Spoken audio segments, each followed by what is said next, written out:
पिंपरी चिंचवड पोलिसांकडून चाकण महाळुंगे एमआयडीसी भागात नव्याने 2 पोलीस ठाण्यांच्या निर्मितीचा प्रस्ताव शासनाकडे सादर करण्यात आला होता. त्याला शासनाच्या उच्चस्तरीय समितीने मान्यता दिली असल्याची माहिती समोर येत आहे. चाकण पोलीस ठाण्याचे विभाजन करून चाकण दक्षिण आणि महाळुंगे एमआयडीसी पोलीस ठाण्याचे विभाजन करून उत्तर महाळुंगे एमआयडीसी पोलीस ठाणे तयार केले जाणार आहे. त्यामुळे पोलीस ठाण्यांची संख्या आता 24 होणार आहे. तसेच 3 उपायुक्त, 6 सहाय्यक आयुक्त या पदांना देखील मंजुरी देण्यात आली आहे. पिंपरी चिंचवड पोलीस आयुक्तालय अंतर्गत 3 परिमंडळ आहेत. त्यामध्ये 22 पोलीस ठाणे आहेत.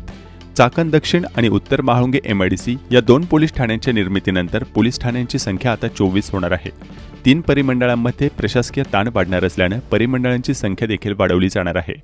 चाकण दक्षिण, उत्तर महाळुंगे पोलीस ठाण्यांना उच्चस्तरीय समितीने मान्यता दिली आहे. 3 उपायुक्त आणि 6 सहाय्यक आयुक्त पदांना देखील मंजुरी मिळाली असल्याचं पोलीस उपायुक्त डॉक्टर शिवाजी पवार यांनी माध्यमांशी बोलताना सांगितलं.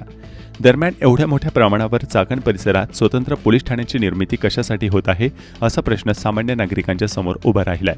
चाकण पोलीस ठाणे ग्रामीणमध्ये असताना एकच पोलीस ठाणे अपुऱ्या मनुष्यबळावर कामकाज चालवत होते. शिवाय गुन्हेगारी एवढ्या टोकाला पोहोचली नव्हती. पोलिसांचा गुन्हेगारांवर वचक होता अशी भावना सामान्य नागरिक व्यक्त करत आहेत.